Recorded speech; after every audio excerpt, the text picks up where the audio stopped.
I want to hear cannons. Downfield, pull up, ball to the 5, touchdown Tampa Bay. Mike Evans does it again.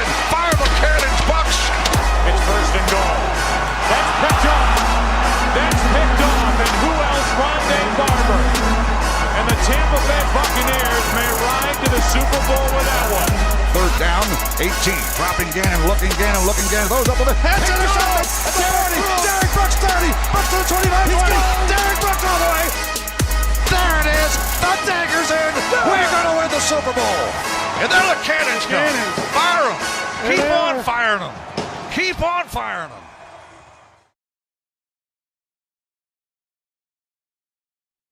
A heartbreaking finish to the 2024 Tampa Bay Buccaneers season, as it will end in the wild card round with a primetime loss to rookie quarterback Jaden Daniels and the Washington Commanders.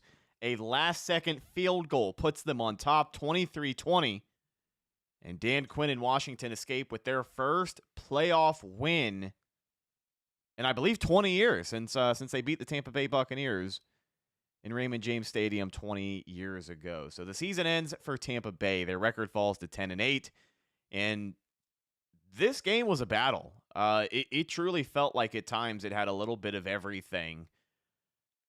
A playoff battle. You know, this was playoff football from the get-go. I thought really for the Buccaneers on both sides of the ball, you like the start that they had. They set the pace early.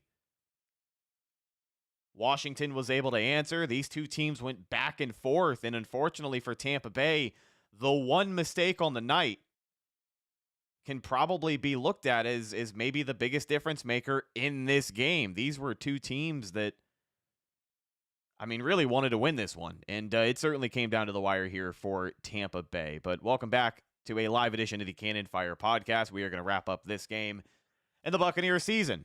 I am your host, Rhett Matthew, joined alongside me, as always, my good buddy and co-host, Evan Wanish. Your thoughts on this game? The Bucs fall 23-20. I mean, obviously, you know, just like you said, it was a close game, like we all predicted. Well, I know there were some people in our chat of the preview show that thought that the Buccaneers were going to really handle Washington. I think partly because of the way week one went. I think that had something to do with it. But we also said that, look, both these teams were very, very different from what they were in week one. And I think you saw that a lot, specifically with Jaden Daniels tonight. He was good. I mean, look, the Buccaneers had some of their own issues, right? Self-inflicted issues, but Jaden Daniels was good. He made a lot of good throws. I'm never shy to credit the opponent when credit is due. And Jaden Daniels played a pretty good game. I thought Washington's defense also played pretty good. We'll get into, everything about, execution errors and just the little things, right? Some of the big things, some of the little things that cost you in a game like this. But I thought the Bucs didn't run the ball effectively enough, especially against the Washington team that has just been poor against the run. It's starting to become a trend for Tampa Bay. Like they're playing these teams that have poor run defenses, and yet they can't really seem to get much going on the ground until it's maybe later in the game. So I think that's a factor. And just again, I think injuries played a part. Obviously, Jamel Dean going down. I know Dean has been subject to a lot of criticism, right, this season, and rightfully so. He hasn't played great at times this season, but I do think you're starting to see like what the alternative is, and the alternative isn't very good, and that's why Jamel Dean was in there. Jamel Dean goes down. Sort of reminds me similarly to last year when I think it was Carlton Davis, or it might have been Jamel Dean, and Zion McCollum came into the game against Detroit, and it sort of was the same thing. They picked on the young player McCollum, and then ended up being enough to win that game. So tough loss. Obviously, you get the doink there right at the end, but I think most people expected them to make that field goal, so it's not like it's that would have been a nice pleasant surprise had he missed it. But I just not enough of the little things were done right for Tampa Bay, and in the playoffs that's what's going to happen. So we have a lot to get into though. Phones are on, sound off. We want to hear from you. 305-224-1968. The meeting ID on your screen, 747-973-0150. We also got a couple of super chats to kick things off. Thank you, guys. First super chats of the offseason. $1.99 from Virgin Boys. with a Z, said Todd Bowles knows he's gone. Not one punt. ... Trash. Todd Bowles obviously going to catch a lot of flack, regardless of what the defense looked like, regardless of what the turnovers on offense were. People have a season's worth of frustration and aggravation with Todd Bowles, and it seems like over the next few days, maybe over the next week or so, Evan, a lot of people are going to have that on their minds. Maybe we have some people call in tonight who have opinions on Todd Bowles. We'd love to hear from them. Yeah, I mean, I think there is going to be a lot of flack, right? The Todd Bowles, and I understand. I get it, right? I do. At the same time, the players are going out there and executing, right? And he is right though, right? Washington did not punt one time. The only time that Washington did not score was, I Bleav, that they didn't score 3 times when they had the ball. The 2 fourth down stops, which credit to the defense there, credit to Todd Bowles' defense, right? That's credit to him. And the time right before half when Washington just took a knee. So that was the only times that Washington did not put points on the board. Other than that, they scored whenever they had the ball, did not punt. So that's valid, right? That is completely valid. But, the players also matter too. We can talk about Todd Bowles a little bit tonight. I have a feeling that the Todd Bowles conversation isn't going to die down anytime soon, though. No, not at all. We're just getting started. Yeah, we got all this time on our hands now.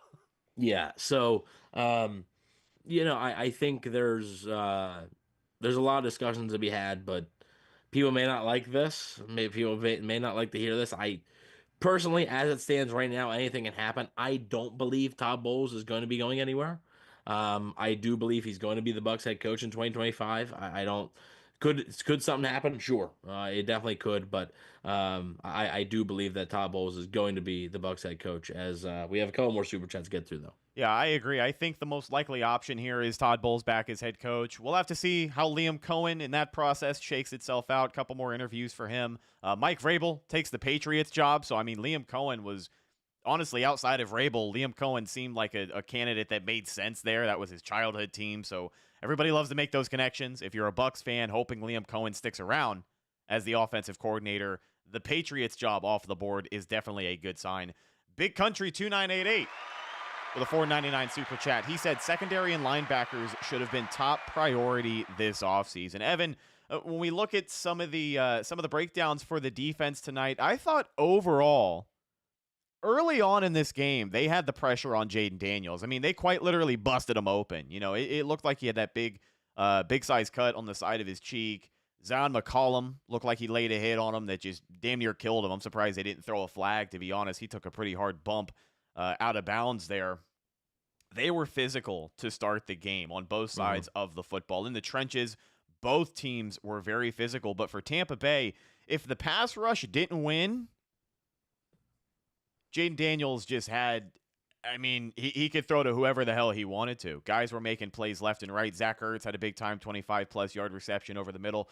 Terry McLaurin had a career game, maybe one of the most impressive playoff games he's ever played. In his career, probably is so far. I think it's only his second playoff game ever. So. Yeah, when you give Jaden Daniels the amount of time they gave him, he's gonna pick apart this zone coverage at times. I know the Bucs were using spare parts, but ultimately on the defensive side of the ball tonight, you got to give them credit in certain areas. But when the pass rush wasn't getting there, he just had all day to throw, and he had all kinds of targets who were wide ass open all night long. Yeah, and I mean, look, it's like I said, the injury to Dean hurts. And McLaurin, McLaurin, De'Ami Brown were two of the real guys that really hurt him in this one. So, look, I mean, just to address that super chat, because we have 2 more to get to, so I wanted to get to those.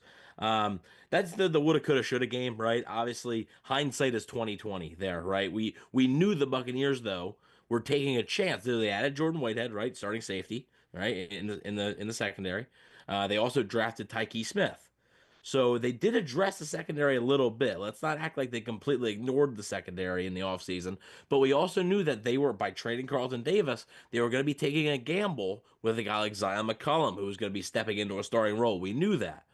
They also let Devin White walk, so we knew that they were going to be taking a gamble by having a guy like KJ Britt, right? And yes, they didn't really address linebacker too much, inside linebacker, right? Very much during the offseason. That I'll give you. But I think they saw what they liked. They liked what they saw, out of KJ Britt to end the year, and they took a chance. Didn't really work out. And I think, this offseason they'll look to address some of those things for sure. 2 more super chats we're going to get into. Then we're going to open up the phone lines. Got more than 5 people on hold. We're going to get to you, I promise. Just want to open up a few talking points before we really let you loose, because I hope that we have some passionate people in here tonight on the Autograph fan line for the final time this 2024 season. DeQuan Julius with a $2 super chat says, no punts.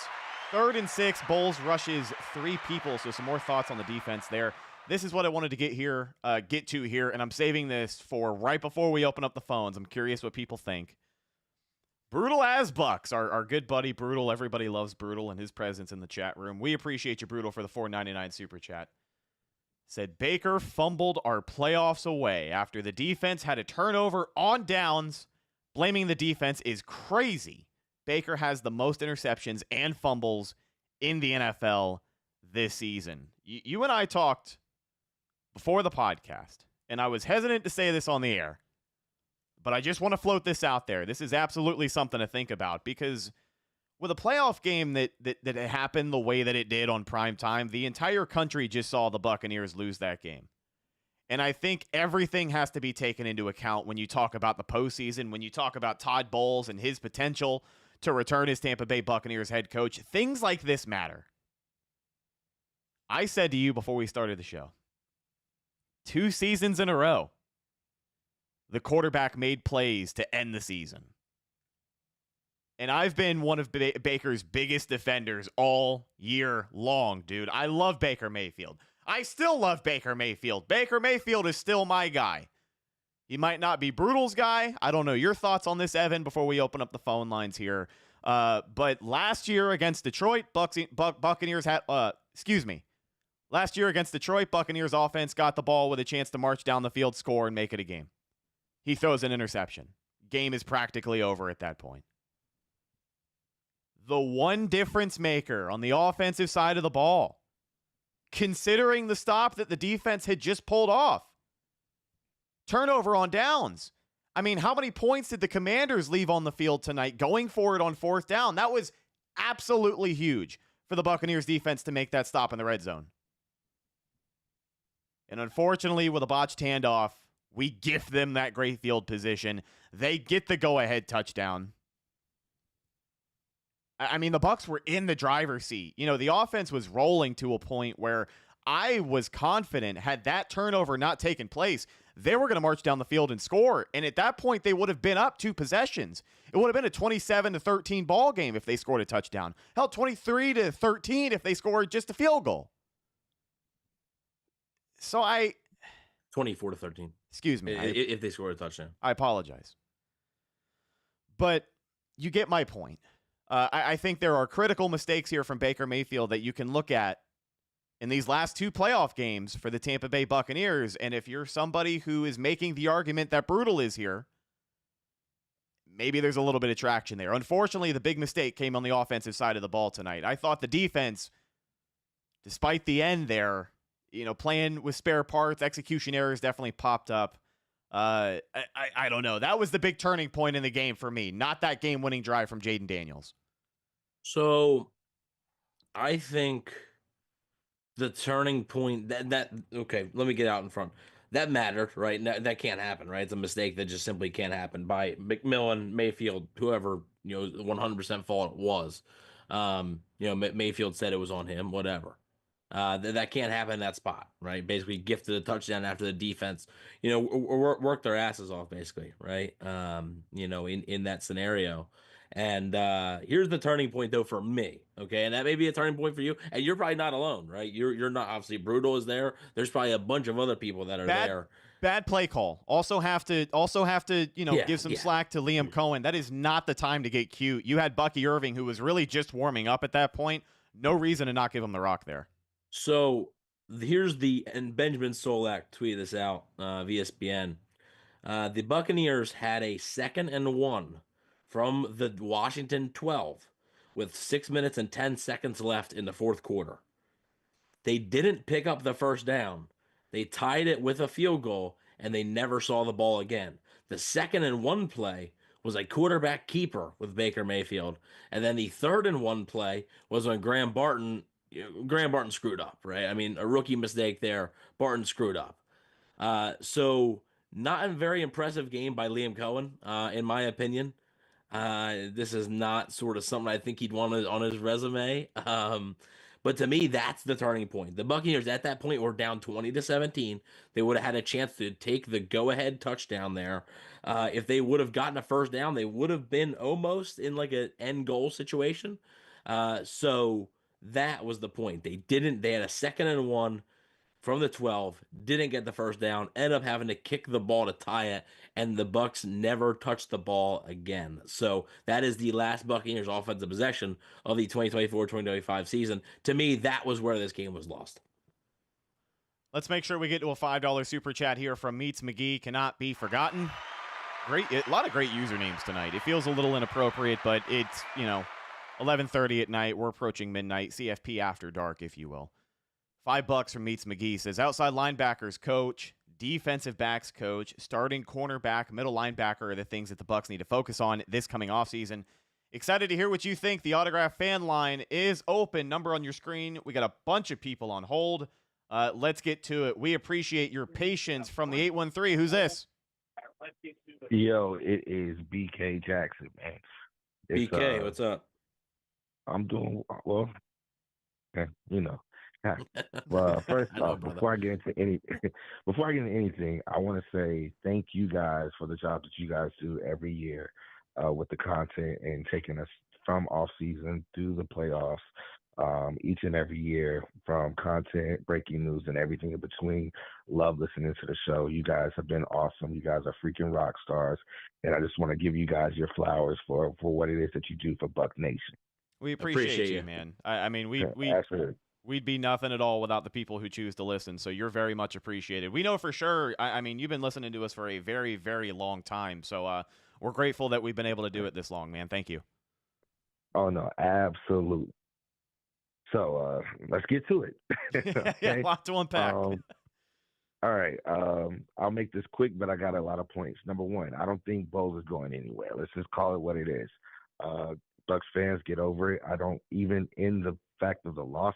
I think there were two things that came out of this game. For one, everybody's going to get mad about, what we should have done towards the end of the game with the timeouts. Given the way the game played out, I don't know if there was a scenario where the timeouts make a bigger difference, to be honest with you. But that's that. My main knock on Bowles this season has been I guess that's a 1A and 1B. If you're looking at Detroit and the 13 people they have on IR and their ability to still somehow overcome that,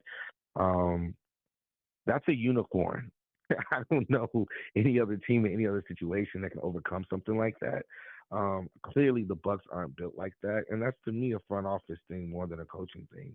But then number two, the main thing for me is I don't think we ever addressed the behind the linebackers in front of the safeties middle side of the field. I feel like that's where we always were getting towards that. And then we come on here and everybody wants to talk about communication breakdowns in the secondary.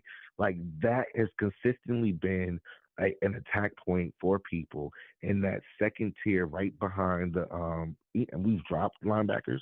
We've brought up safety. It doesn't matter what you do. I don't care if it's zone man. I don't care if it's full out zone. I don't care if it's man to man. They find ways.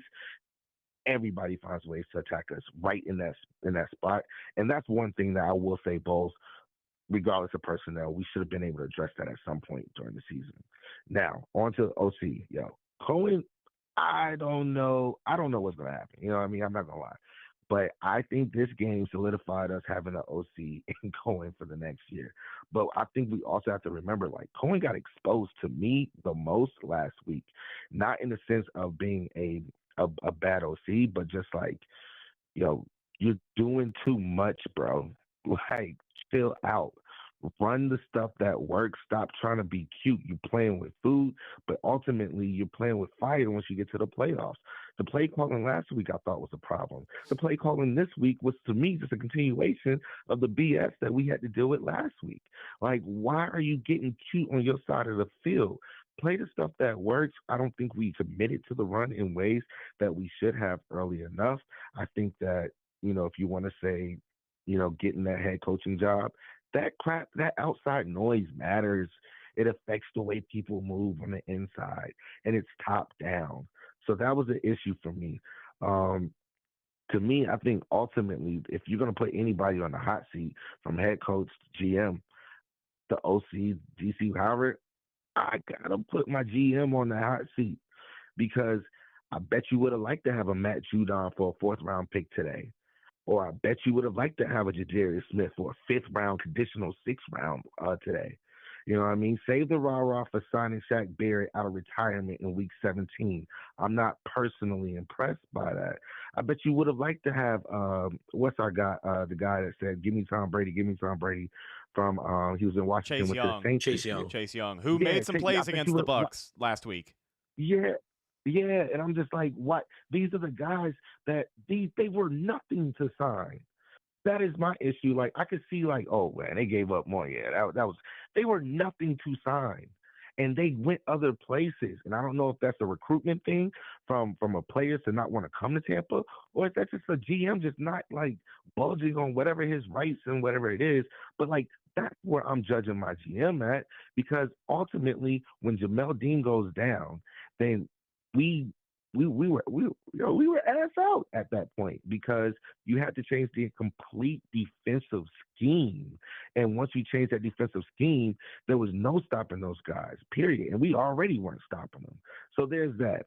And my last knock on GM is Jason is like, yo, save the highlight for signing your players, bro. It's not impressive to me. Because your players that you're signing, yes, we do have people that are standing out. We do have people that are, but that's every team on every level. You're going to have rookies that come up and step up and make good plays. Like, it feels like we're just always in a continuous wheel of development, when it's been shown that, look, you need to bring in veteran players for moments like this. What are moments like this? Moments like this is the second play out of the game. Your wide receiver is dropping a easy routine pass. What are moments like this? Moments like this, you got Josh Haynes in the back, and he's in deer in headlights because now he's in the game, even though he's played the season. What's moments like this? My center doesn't know the snap count when the game is on the line. Like, what? Like, these are moments like this, and I'm not saying like these are bad players. I think they're going to be great players, but like, we're in a moment now. Let me know if we're not in win now. If we're not in win now, don't give me the division title. Give me the draft picks. You know what I mean? Give me the capital. Give me the cap room.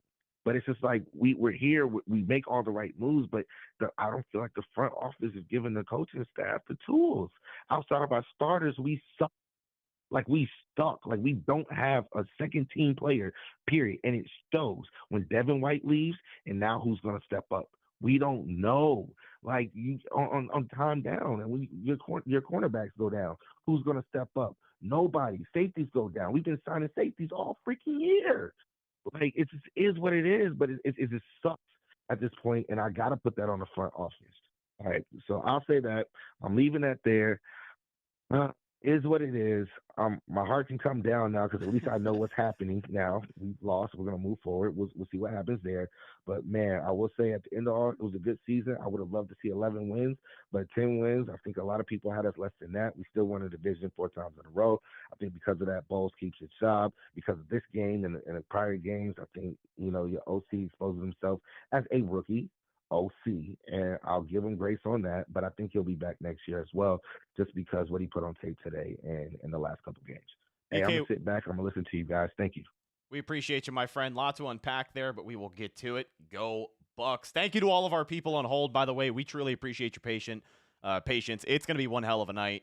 Just to respond to a little bit of what BK said there, he is the second caller that we've had in the last couple of weeks kind of bring the heat to Jason Light. And I got to tell you, I disagree with the Jason Light criticism. And I understand that, yes, you would like a Matt Judon. Yes, you would like a Chase Young on that defensive line. Yes, you would have liked to see a better effort maybe to secure a stronger outside linebacker, a stronger edge presence. They tried to do that with Randy Gregory. I don't think anyone foresaw that playing out the way that it did ultimately. But, Evan, I say all that to say, none of those extra free agent signings caused the Buccaneers to fumble on a jet sweep tonight. But let's get to our new caller from the 618. You've been on hold for a while. We appreciate your patience. Who's this? This is Dag. I'm just from the St. Louis area. How you guys doing? Doing well. How you doing? Doing, surviving. It was a great night. It was a great season. I want to wish you guys a happy off season, first of all. We're Super Bowl champions, right? 2026 Super Bowl champions. That's how the off season works. The wheels are in motion, yeah. I just want to sell some Bucs fans some hope here. I know that's probably a little bit uncommon tonight, but I think we had a great season out of our quarterback. I understand that we had a lot of turnovers from Baker, and I mean, as Bucs fans, that's not something that we're exactly not used to. We're used to some turnover-prone quarterbacks.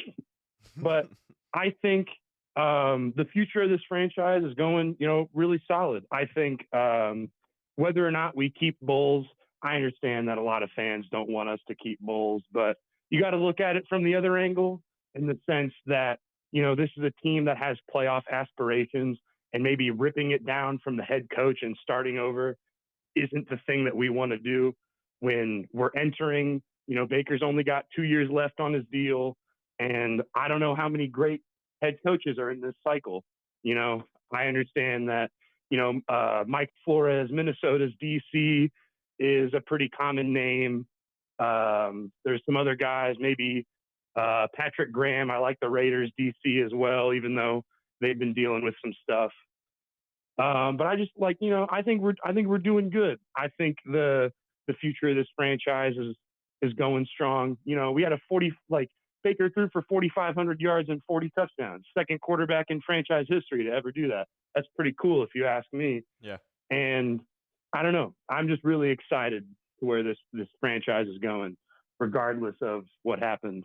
Now we just get to sit back, watch the playoffs, chill out, wait for the draft, and, draft season, Super Bowl season, as I said. Everybody's Super Bowl champions in April. I'm excited to see what the Bucs do, man. It's a marathon, not a sprint. So the marathon continues, if you will. But we appreciate your thoughts. Going to break it down and get to some more callers. Go Bucs. Awesome. Go Bucs. Evan, your thoughts there overall on, some positive reinforcement. And I got to say, Right. While I have said the things I've said about Baker today, he played a good game. Thought he played a gritty game. I'm going to put that out there. I will expand on it later, but your 2 cents here. That guy needs to be my motivational speaker. I need that guy, give me a pep talk every morning. Life coach. Yeah, I mean, that's, that would get me going. But I mean, the points he brings up, we're not going to get into their cap situation. But to simply put it, there's some things they can do on the surface. They don't have much right now. They have about $23 million in cap space, projected cap space. With the NFL's, the projected NFL salary cap, what it's projected to go up to. But they can do a couple restructures, a couple moves to free up a significant amount of money. And they really don't have a ton of free agents that need re-signing, or if they do re-sign them, probably won't be for big money. Like Chris Godwin's pretty much it. Like at this point, if Avante David comes back, it's not going to cost you a ton of money. So, we're going to get into that later, right? Just like Rhett said, we have a lot of time now, right? We have an entire offseason, but there's an opportunity to potentially add some guys in free agency to add to the roster. So I think there is some, I wouldn't say this is it, and they're going to enter a rebuild. I think they're going to be, in a similar spot next season. Now, there is some things that need to be done, though, right? This team, obviously, they didn't hold up the trophy this year, right? And technically, this is not progress. Yeah. You win the division again, but last year you won a playoff game. This year you failed to do that. So, you went backwards technically this year. So there still is some things to fix, but there is a lot of potential, I would say, to fix it in the offseason. Yeah, and before we get to these next calls here, just to kind of pick up off of what you said, I agree in the sense that this roster is going to remain largely the same. A couple of big free agent decisions for the Buccaneers. We said at the top of the show, we got to wait and see what happens, but I think both of us also agree that Todd Bowles back as head coach in 2025 is the most likely scenario for the Tampa Bay Buccaneers. I know that they didn't get that playoff win, but I don't know. What do you think here? Well, one thing I do want to say, he brought up a couple other candidates. If the Bucs head coach isn't Todd Bowles in 2025, I would expect it to be Liam Cohen. I don't really think there's another option. I think if they make a move on Todd Bowles, I think it's because one of two things. Either they feel that Todd Bowles has, it's time to move on, whatever, or they are a little bit concerned that Liam Cohen might be getting a head coaching job and they want to do whatever it takes to keep Liam Cohen. So I would say that Liam Cohen is the heavy front runner if Todd Bowles were to be let go. Neither one of us expect that to happen. But I do think that if that were the case, I think it would be Liam Cohen. From the 626, thank you for holding. We appreciate your patience. Who's this? What's up, guys? It's Richard T. from the West Coast. For the last time in the 2024-25 season. I know, kind of sad.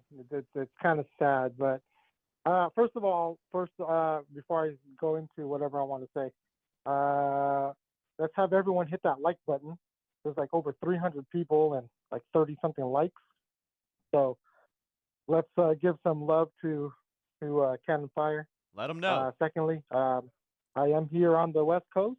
My city is under smoke right now with all the fires. So prayers for everyone out here going through some stuff. I personally have some friends who lost homes and stuff. So pretty sad on that. So hopefully everyone here on the West Coast is nice and safe. Yeah, praying for you guys out there, Richard. Hope you guys are all in one piece and you and your family are doing well. We're thriving, man. We appreciate it. Thank you. I didn't know if I was going to be able to watch this game, but we got power back and we watched the game, and it's rough. I'm heartbroken because I didn't think we'd be a first round exit. I think most of us was thinking that what a lot of people aren't discussing that I want to bring up is I know it's like the play calling on Liam Cohen was kind of iffy, maybe questionable at times. But we also have to think that he's a first-year offensive coordinator versus Dan Quinn, a Super Bowl defensive coordinator, a Super Bowl head coach. I don't think that's being discussed enough because I think that's a really big thing. Just like everyone was discussing about the Jaden Daniels' inexperience as a rookie, I think that also falls on Liam Cohen too. So at the end of the day, you really just have to tip your hat to Dan Quinn because what really became is who was more aggressive in this game. Todd Bowles, say what you want about him. He really did a good job as far as keeping the group together, believing that that this defense can do something. We all know that that's not the case, but they did play better. And in this game, I really feel like they probably won, or they probably played well enough to win the game. Because Todd Bowles' defense, they're between the 20s kind of defense, right? It's a bend, don't break. Unfortunately, it's the offense who didn't really give that support, only scoring 20 points on a supposedly atrocious defense at home, causing their own turnover. The Commanders didn't create that turnover. They were there at the opportunity to take it away. At the end of the day, I feel like the Bucs played into the Commanders' hands. I think. What do you guys think about that? I think ultimately, when you look at a lot of the things that went wrong for Tampa Bay, outside of the fumble, outside of that game-winning drive for Washington, the penalties, dude, the back-breaking penalties that stall out drives, the execution errors, Graham Barton missing the snap count, the botched handoff there, those are the kind of things that separate you from playoff teams. And we kind of said it all year. Even in the games where the Bucs had won, if you start to break down in the postseason, these teams are good enough to capitalize on every single mistake you make. And the biggest mistake the Bucs made tonight, I think was the most crucial, was that fumble. Someone said it in our chat. That fumble was worth like 3 fumbles when you take into account the field position, the fact that they responded with a touchdown, and the fact that the Buccaneers defense had just had their most crucial stop of the night in the red zone on 4th down. You talk about bend but don't break mentality for this defense. I thought they were that tonight. I thought Todd Bowles had those guys playing physical. I think that first half was the most physical I have seen this Buccaneers defense in quite some time. They were swarming to the football. They did a decent job. There was one play Lavonte David made in the first half where he, sprinted to the edge to shut down Jaden Daniels and shove him out of bounds, and he lost a yard. I mean, the breaking speed on that dude was mighty impressive. By the way, for Lavonte David, a late game injury for him. We will see what it is in the coming days. It was a leg injury. He left the game. But if this is the last game he ever plays in a Bucs uniform, he was playing like there was no tomorrow. Richard, we got a few other calls we're going to get to, but we truly appreciate you, brother, and we hope you stay safe out there. Thanks, guys. See you next year, and as always, go Bucs. Go Bucs. You love to hear it. Really quick, did want to get to a $4.99 super chat we have from our buddy Brutal as Bucks. Of course, we sort of know what this is going to be about, but man of the you people. have to do, yeah, man of some people. You have to do better than a first-round bounce with the best O-line and run game of franchise history. Need a new QB, just like Winston or Brady. Well, I can tell you right now, that won't be happening. Baker Mayfield will be this team's quarterback, regardless of who the head coach is. He's the guy. Baker Mayfield will be this team's starting quarterback in 2025. So you may like it, you may hate it. That's what it's going to be. I don't think he played a great game tonight. I don't think he played an awful game tonight. But at the end of the day, there's going to be a lot of people that look at that, that one mistake there, and really criticize it as it should be criticized, right? It was a major point in the game. I don't think that there's going to be any change at the quarterback, but there's going to be a lot of change, I think, to Tampa Bay this offseason, but I don't think very, very confident that quarterback's not one of them. I thought it was a gritty game for Baker. Like you said, he wasn't spectacular. He wasn't awful, but much like that New Orleans game, I thought he was just gritty. He made the plays that needed to be made. He definitely fought for it. 15 for 18, 185, 2 touchdowns, no interceptions. But, of course, that one fumble, 7 carries for 23 yards. And much like that Saints game, I bring it up again, man, this offense at some point in the second quarter really started to lose their rhythm. I mean, they couldn't stay on the field. That was another problem. Washington was hanging on to the football. They dominated the time of possession battle in that first half. But the Buccaneers offense just could not find any kind of rhythm whatsoever. Baker starts lowering the shoulder and running people over. The offense wakes up. They go 4 for 4 after that. No huddle, march down the field, score a touchdown. That was one hell of an answer. They got Mike Evans involved for a big-time conversion over the middle. Cade Otton with a big 25-plus yard conversion over the middle. Mike Evans with another conversion over the middle. That was Baker waking the team up, lighting a fire up under his teammates. That's the kind of shit that I love to see from my quarterback, and that's why Baker's going to be back. But yeah, you can't sweep that fumble under the rug. As much as I love Baker and I'm going to stick up for him, man, that shit cannot happen in the postseason. Let's get to some more calls here. We appreciate you guys hanging on for us. It's going to be a late night. Who is this? This is Trey. I'm in Daytona Beach. Trey, how you doing? I've been listening about 6 years now. Good. I've been listening about 6 years now. Appreciate it. Really like the show. Every game after or before, everything you post, pretty much. Thank you, man. Anyway, I'm just worried about losing Cohen. If we keep Bowles, I feel like he might do the Canales to us, man. What are we supposed to do? To be the 5th offensive coordinator in 5 years. Yeah. So obviously, yeah, the Patriots hired Mike Vrabel, so there's one team off. Now the Patriots didn't request to hire to interview Liam Cohen. There's actually only been one official request to interview Liam Cohen thus far. That's the Jacksonville Jaguars. So that happened, I believe, this past week. They interviewed him virtually.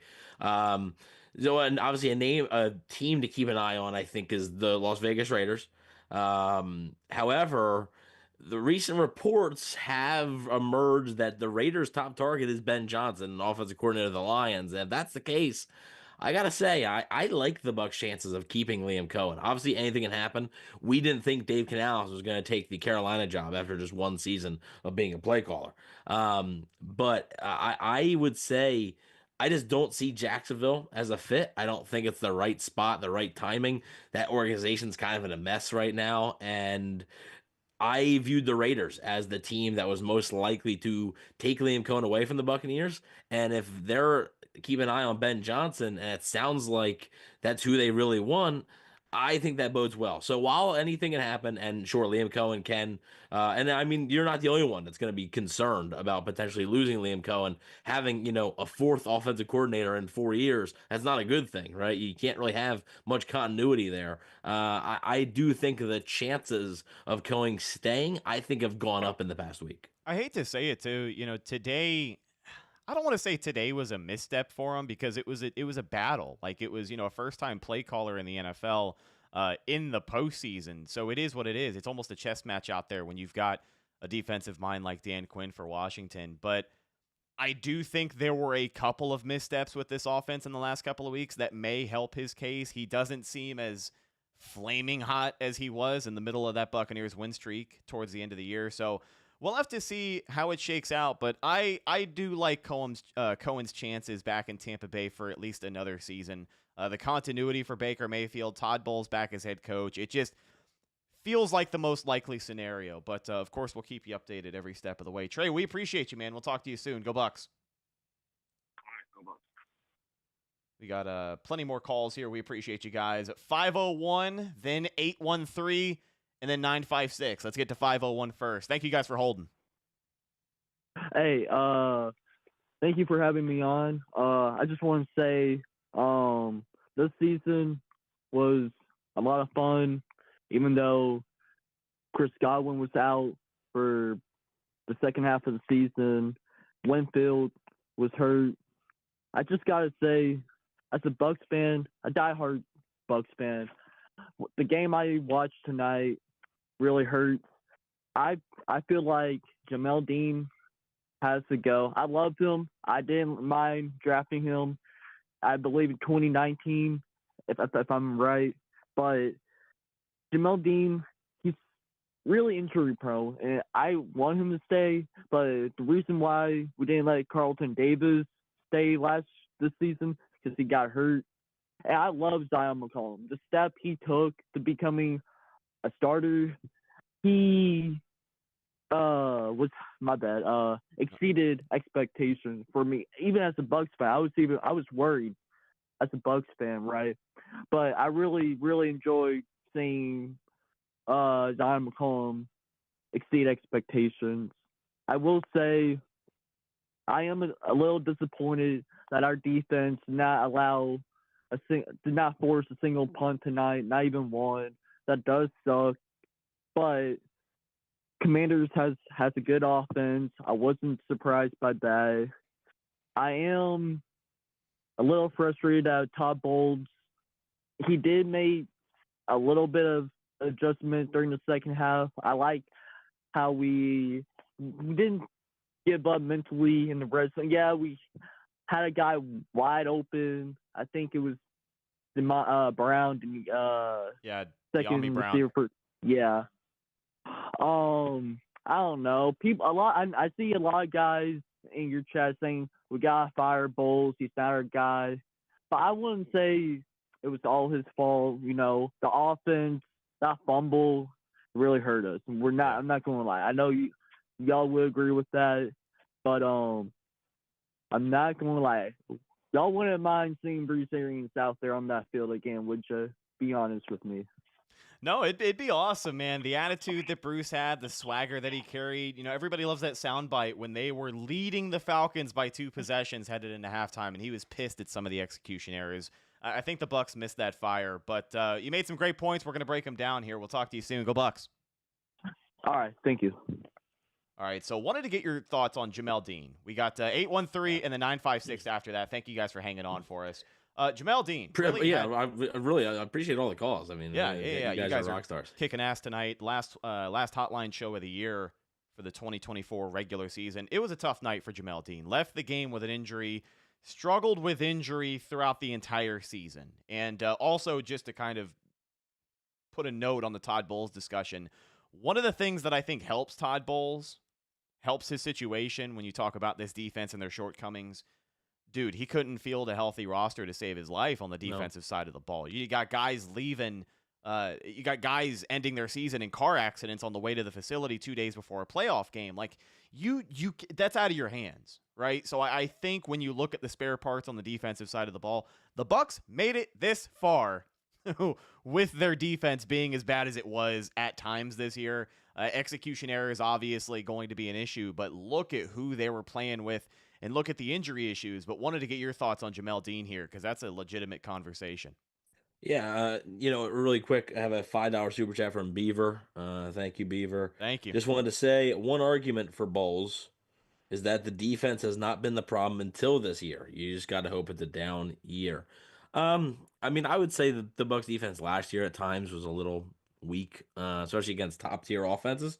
But I will say that it is a fair point, right? And that's probably something that if Todd Bowles had to come on this show and defend his job, that's what he would say, right? He would say, look, you're without Winfield for a period of time. You're without Dean for a period of time. You're without Canty for a couple of games. You missed, like you said, Jordan Whitehead gets into a car accident, but he also missed a couple of games before, right? Earlier in the season, he missed a few games. So, yeah, it's not that easy, right? And it's not easy to have just constant backups playing. And also, like, he would also probably say, like, look, personnel wise, like Jason Light needs to give him some help, right? Jason Light needs to give him better pass rush, right? Needs to give him a little bit more help at linebacker, a little bit more help at corner. So we'll see, right? There's going to be, I think, a lot of change. I think there's going to be a lot of change on the defense side, regardless of if Bowles is back or not. Speaking of Jamel Dean, look, he had a bad year, right? But I do think, and I say this a lot, and this applies to me, this applies to all sports. And I think I've said this on our past show, there's a difference between being a bad player and a player having a bad year. I think Jamel Dean is more so in the player having a bad year category. Now, am I saying he's a great corner? No, I don't think he's a great corner, but I think he's an NFL serviceable corner. And unfortunately, not staying on the field due to injury is going to hurt his case to be back. And his play just simply wasn't good enough this year when he was on the field. So, the Jamel Dean thing, the Bucs might have a decision. He is heading into a contract year, so the Bucs can release him, save a little bit of cap space. They can try and see, just like Carlton Davis, right? See if there's a trade market for him. I think obviously that's the ideal thing. If you are going to move on, at least get a draft pick for him. So we'll see what happens. But again, you do that, you open up another hole now, right? Now you open up a lot of people are saying they need a corner, and you're going to be getting rid of one of your starting corners. So, that's the tricky situation there. We'll see what happens with Dean, though. And like I said, I think there's going to be a lot of tough decisions, but I think there's going to be a lot of changes along the defensive side of the ball. A lot of guys that are names that you've recognized over the years, I think won't be back. Thank you guys for all the super chats tonight. You are kicking ass. Phone lines are jam-packed. We are going to get to everybody that we possibly can. We appreciate you hanging on for as long as you have. From the 813, who's this? Hello. Long-time listener, first-time caller. First off, I just want to say I love the Cannon Fire podcast. I appreciate everything y'all do. I look forward to y'all's podcast every week. Thank you very much. Thank you. Man, I'm on my way home from the game. I'm on 41 right now, and I'm disappointed. I love what everybody's been saying, especially from the West Coast. Shout out to everybody over there. Hope everybody's safe. I'll be sad when Todd Bowles leaves, but how many times did the Commanders go for it on 4th down? Like 5. I mean, I Bleav it was 4 or 5. Yes. and that's the whole problem with Todd Bowles is we play scared. We have a little bit of poor time management. I know the defense was beat up this year, but I'm not saying that Liam Cohen's the answer. But I'm also saying that Todd Bowles, I think, has reached his ceiling. I love him as a coach. I love him as a person. But overall, I'm just really disappointed overall. We could have ran the ball more. I don't know where Rashad White went the past 3 weeks. I mean, I know Bucky Irving is him, and I'm all for it. I'll buy his jersey next year. But overall, you know, it was a good season, but we should not have been bounced in the first round. We can't be bounced in the first round like that. It was a primetime game, so they kind of set us up for it. But just overall, you know, shout out to all the Bucs fans. There's a lot of Commanders fans out there tonight, but you know, I'm proud of where we've been and where we keep going. But I'm just I'm disappointed, and you know, I just want to say thank y'all for your content all year, and I look forward to, you know, the season recap and everything and what y'all got cooking up for the draft. And that defensive line, we need some help. We need some help on the defensive line for sure, but I won't take up y'all's time. I'll let y'all go, but thank y'all for everything y'all do this year. Appreciate it. All good, man. We appreciate you. Go Bucs. We will have a season recap show for you on Friday. I think we're going to do that bad boy live. It's normally a longer show. This one's a longer show. We got people on hold all night long, so we're going to go until we don't. From the 956, you've been hanging on forever. Who's this? This is Xavier calling from South Texas. How you doing, man? How you doing? Hey, how you doing, man? Just trying to cope with this loss. Difficult loss, hard-fought game. One of the things I'm going to address is the Todd Bowles conversation about whether he should remain there or not. As a lifelong Bucs fan, I Bleav that one of the callers said it perfectly earlier. He reached his ceiling with the Bucs. The NFC South is not going to be horrible forever. This was almost a mirror image of last season, where you started off hot, had a mid-season collapse, and then had to go on the late season run with a lot of help. And I just don't think that we can repeat that next year, especially with the Panthers looking like they might be a little tougher next year. Michael Penix with the Falcons, they look like they're going to be a little bit of a challenge next year. I think we need to go more offensive and possibly go after Robert Saleh on the defense to be a defensive coordinator. Because our defense has been 30th in the past this year, and that's not a recipe for success, especially in a league, you know, where the pass game right now is the way it is. Yeah, all great points, my friend. We're going to dive into those and then some, but we appreciate you listening from Texas, man. Stay safe. Yeah, I appreciate it, man. Thank you. All right, so unpacking that a little bit there before we get to the next caller.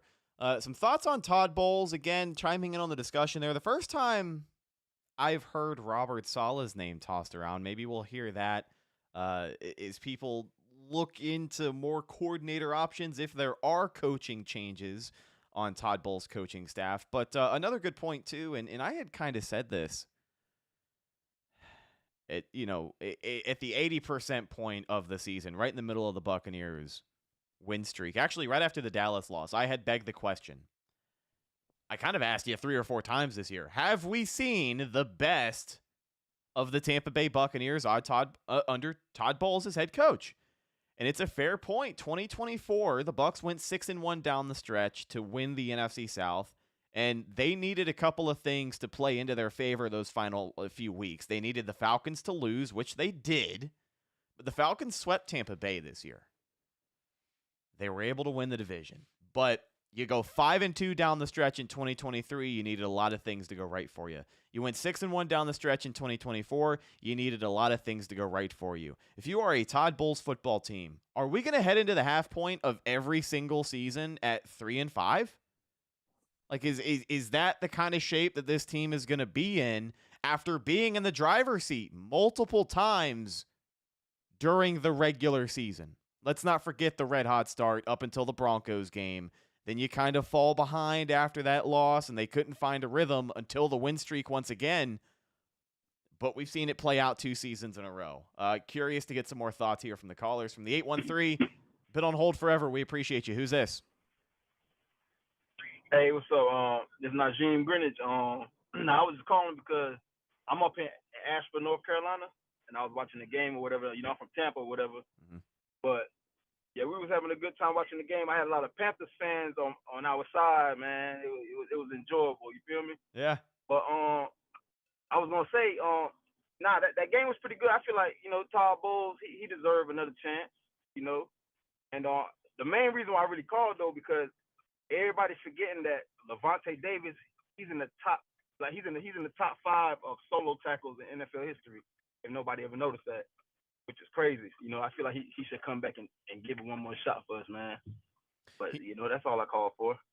Yeah, I appreciate it. I think Lavonte David, any chance that we can give 54 his flowers, I'm all about it. He played, dude, he was off the chain tonight. He was literally all over the field. I mean, he was hitting guys left and right. It's unfortunate that tonight ended in injury for him, but in the post-game scrum in the locker room, he told reporters that he's got a lot to think about. So that is the immediate update from Lavonte David, from the man himself. But, man, if that's the last game he plays in a Buccaneers uniform, he looked damn good doing it. He was one of the few guys on the defense tonight that was just flying around the football field for 4 quarters. But we appreciate your call, man. Thank you for listening to us.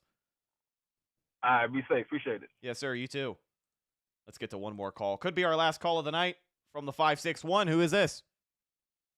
What's up? It's Max, guys. That was a rough one, but yeah, I just want to say this: like, there's a lot of people talking about LaShawn Lattimore and Mike Evans saying he clamped to Mike tonight. I'm saying that's just not true. You can look at the stats, but I also want to say, like, if Todd Bowles has a job by tomorrow morning, something's wrong. But have a good night, guys. We appreciate you, my friend. Great call to wrap things up. Go Bucs. Let's get to some top performers tonight and wrap this thing up, Evan. That sound like a good plan. I think so. You know, obviously there's a lot of things, right? And there's a lot of things that we're going to be able to dissect, you know, throughout the entire offseason, right? But, yeah, I think the one thing that I want to say was the one caller, I think Bleav from Texas, had said basically that, yeah, you can't rely on the NFC South to be a below average division every year. That's true. Excuse me. The Buccaneers won the NFC South in 2022 with a losing record. Like, they won it at 8-9. You can't rely on that every single season, right? If Michael Penix Jr. comes out and is the real deal, the Atlanta Falcons are going to be better, right? Like, it's funny how we said, well, if the Falcons had a better QB than Desmond Ridder in 2023, they win the division. Probably true. If the Falcons had a better QB than Kirk Cousins in 2024, they probably win the division. Probably true. If Michael Penix Jr. is the answer, Atlanta's better. Carolina, we've seen what they've looked like at the end of this season. What if they continue to maybe rise a little bit? New Orleans, I think, is going to take a little bit of time. But yeah, you can't rely on winning a division with 9-10 wins every season. So yeah, you ask the question, have you seen the best of the Buccaneers, right? Is this Todd Bowles' ceiling? Personally, I believe it probably is. That doesn't mean I believe he's going to be fired. I don't believe he's going to be fired, but at the same time, I think that it's not all on Todd Bowles. And I think that if the talent is a little bit better, and I've been a big Jason Light praiser, right? I'm a big Jason Light fan, but I think there's some areas that they need to have upgrades in. And I think if they get those upgrades, it'll only naturally come easier. So we'll see. There's a big offseason ahead, though. This franchise can basically go in 2 directions here with the offseason that they have, that they got to hit on a lot of different things here. I agree with everything that you just said. 3 seasons now with Todd Bowles as head coach of the Tampa Bay Buccaneers. And we talk about improvement in the regular season. 8-9 his first year with Tom Brady. 9-8 the following year. 10-7 this year. He wins the NFC South in all 3 of those years. But when you beg the question, have we seen the best that he has to offer? until I see otherwise, my friend, I believe that we have. I would like to see the Buccaneers start hot and stay hot next year. We have seen what this Bucs team can look like under Todd Bowles, and at times, they look like world beaters. They look like a playoff team that can compete and go on a run at their best. They have to consistently stay their best, and there's a lot of factors that stop them from doing that this season, which is exactly why Todd Bowles is going to be back for another year. But until we see otherwise, I definitely do agree with that assessment. I think we have seen the best of Todd Bowles as Buccaneers head coach until things change. Until things change. Yeah, it's a believe it when you see it, right? I mean, to me, the ceiling that we're talking about, right, is probably in the 8 to 10 wins. Maybe you win the division, maybe you don't. If you go into the playoffs, the max you're probably going to get is one playoff win, right? I mean, at this point, can you really picture this team with Todd Bowles at the helm being in an NFC championship game? I have a tough time. I hate to say it. I hate to make the comparison, but when you look at a recent track record in the NFL and when you look at a coach that a lot of people would say a coach that has plateaued, he has won a Super Bowl, but look at Mike Tomlin the last 7 years in Pittsburgh. They've had years where they start 11-0 just to lose to Baker Mayfield in the first round of the postseason. I mean, they were. I think they were 10-3 at one point this year. Yeah, they looked like one of the stronger teams in the AFC, and they fell apart down the stretch. And yes, there's ebbs and flows to an NFL season, but you're talking about now a Pittsburgh crowd that expects a first-round exit from Mike Tomlin. There's a lot of people there that are ready to run him out of town. And this is, by the way, this is one of the better coaches like in NFL history, too, we're talking about here. Like, Mike Tomlin is a legendary head coach, great head coach. And we're talking about Todd Bowles, who, hasn't had that same resume. Yeah, he has a Super Bowl as a defensive coordinator. So we'll see. We're not expecting the Bucs to make a change, though. If you are expecting the Bucs to make a change, that's fine. Just, I wouldn't hold your breath, is all I'm saying. Can it happen? Sure. I didn't expect the Buccaneers to fire Lovie Smith back in 2015, and they did.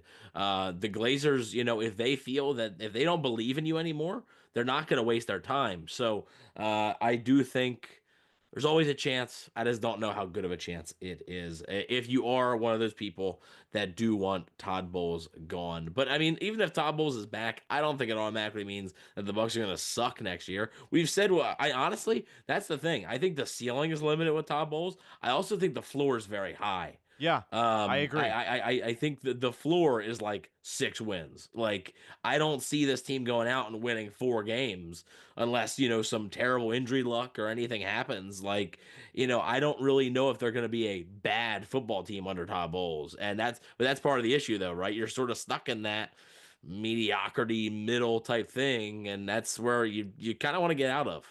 Yeah, and I think that's the perspective that matters when you talk about Bucs fans who have been watching this team for 20, 25 years. And for a long time, we were used to 3, 4, 5, at best, 6 or 7 win seasons. Dirk Cutter, him going, going from 3-5 to 8-5 in 2016 with Lovie Smith, his last year as the Buccaneers head coach. That was... that was Dirk Cutter's first year as head coach, correct? 2016. Which year, sorry? 2016, when they went from 3-5 to 8-5. Yes, and they missed the 5-game win streak. That was Dirk Cutter's first year. Yeah, and then they missed the postseason. Like, that was the most exciting. That was a 7-9 that was a 9-7 year. Yep. That was the most exciting season we had in forever. So I think again, the prospect of going after a new head coach, you can very well swing and miss and wind up with a guy that barely gets you 2 to 3, 4 wins a year. Winning is hard in the NFL.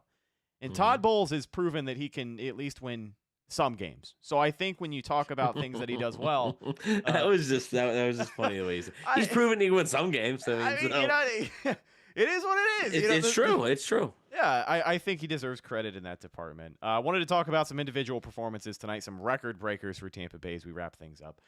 Mike Evans, 7 receptions, 92 yards, and a touchdown. We talked about him and Marshawn Lattimore, how that matchup would play out. The Buccaneers called Lattimore's bluff early. They threw it to him early and often, and Mike Evans, he was there every step of the way, man, just creating separation. And Mike Evans has now surpassed Leonard Fournette for the most playoff points scored by a non-kicker in Tampa Bay Buccaneers franchise history. It's crazy to believe that Leonard Fournette? Yeah. No. We got some other records that you're not going to believe either that were broken tonight. But yeah, Mike Evans. Lenny, dude. This was the playoff performance I thought they needed from Mike Evans, especially that one play to stretch the arm out and convert the first down.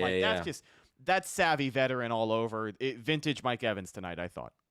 Yeah, no, I mean, and also like credit Baker Mayfield on that touchdown throw. That's a needle thread right there. That is man. I mean, that's a fantastic throw. Mike Evans was like the Commanders ended up having to go away from it. They ended up they tried to line up Lattimore against Mike Evans, and it didn't work. I mean, I do think Lattimore's hamstring, probably isn't 100%, but he wasn't going to miss the game.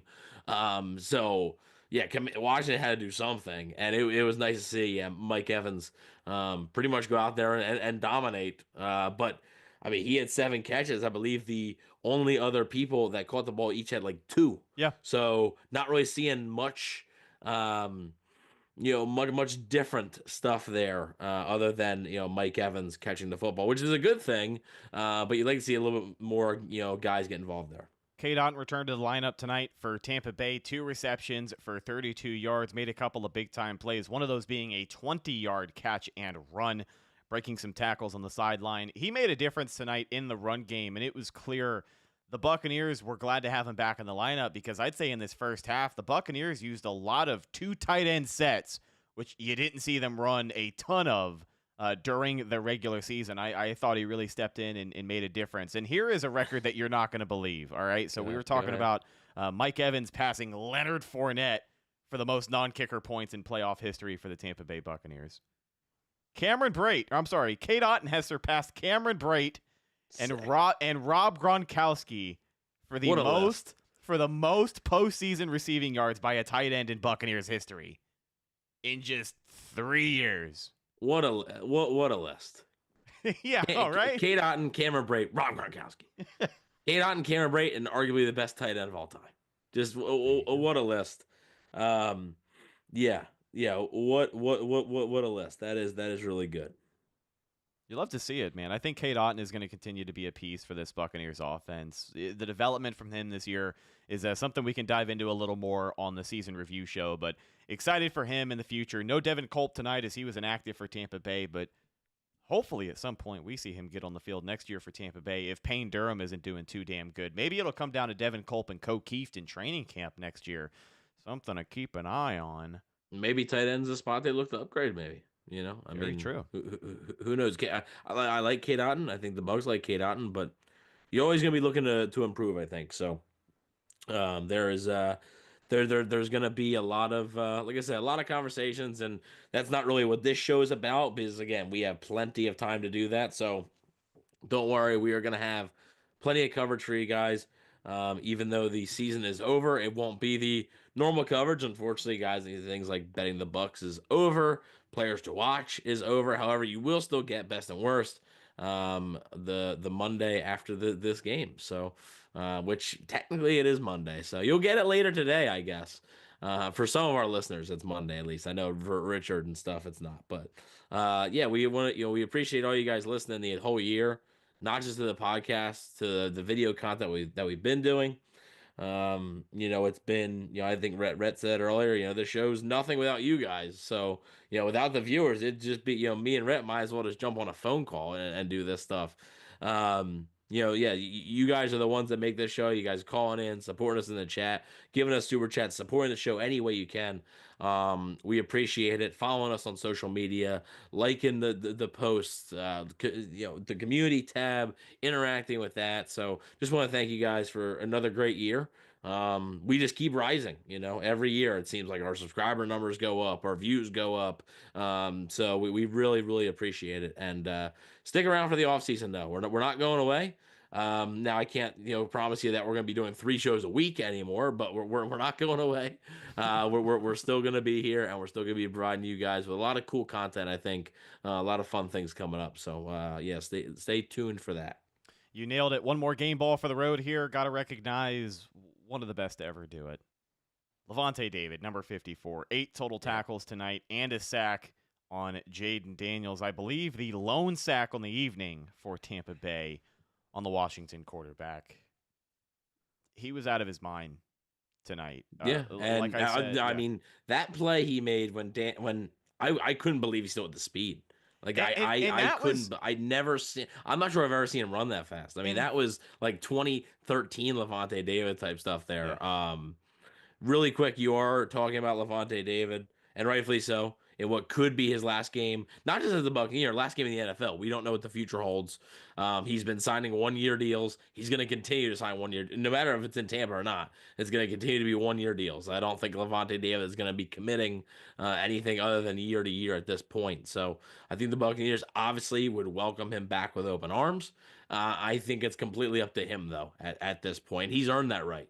He has completely earned that right. So really quick, also did want to shout out. Now, he did, unfortunately, going to be thinking about this play for a long time because he missed the tackle. But I thought Calijah Kancey was just an animal tonight, all over the place.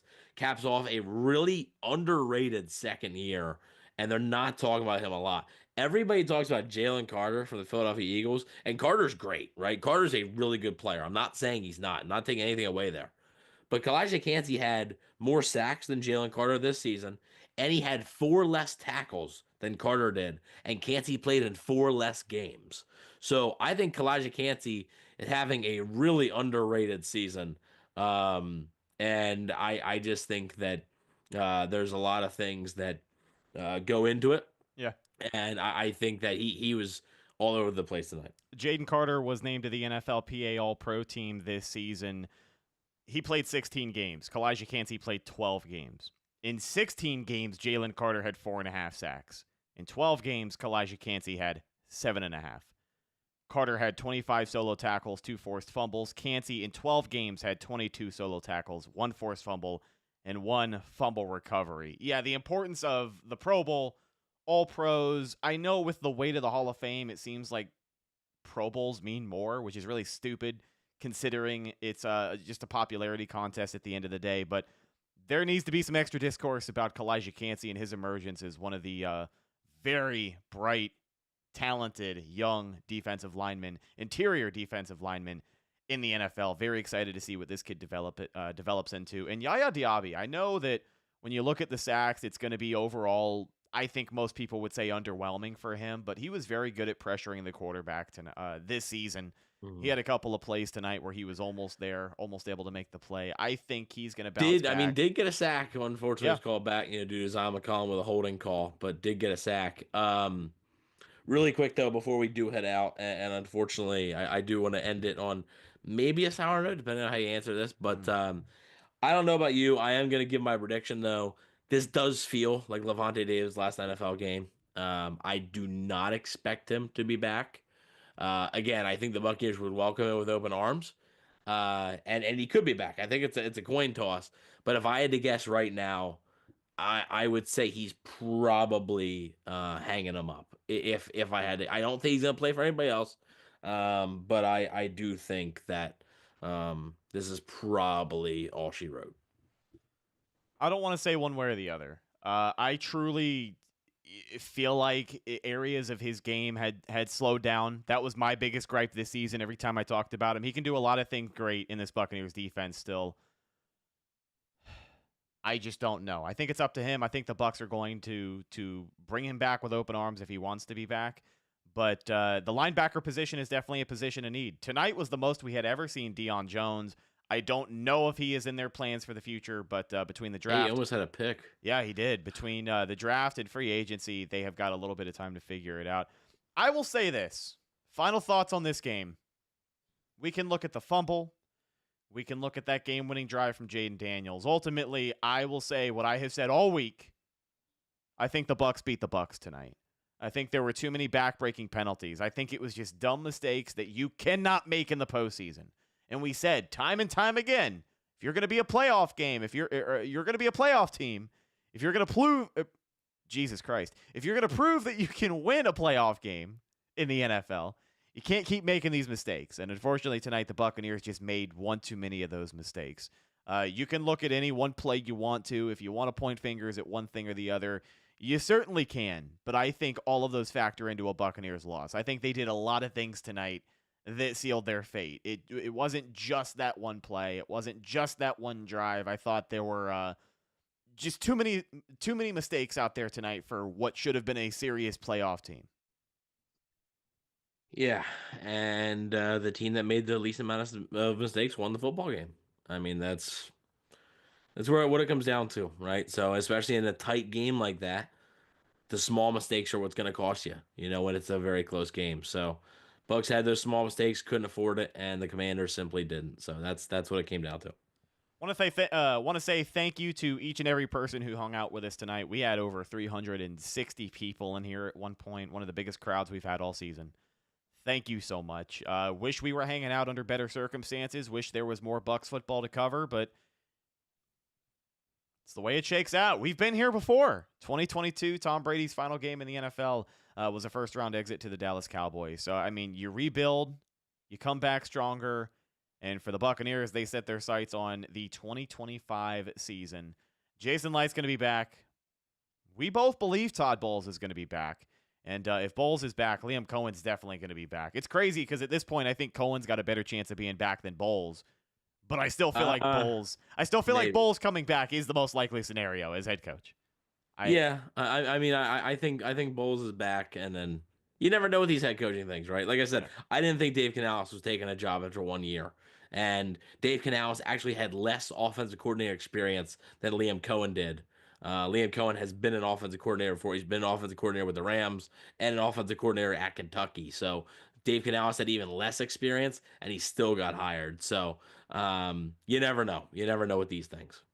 Thank you to all of our callers tonight and everybody who sent in a super chat, all the Cannon Fire crew. Hey, regardless though, if you see a tweet that says Todd Bowles being let go by the Buccaneers, go hop on YouTube, because a couple minutes later we'll probably be live talking about it. Whenever that comes, we'll probably be there to cover it. So a lot of people are going to be holding out hope now because you said that. A lot of people are going to be looking for that notification tomorrow or the next day, or the next day, or the next day, or the next day, or the next day. But we will keep you updated every step of the way. The offseason begins now for the Tampa Bay Buccaneers. Thank you guys for hanging out with us. Follow the show on social media, Facebook, Instagram, and Twitter. All of those are Cannon Fire Podcast.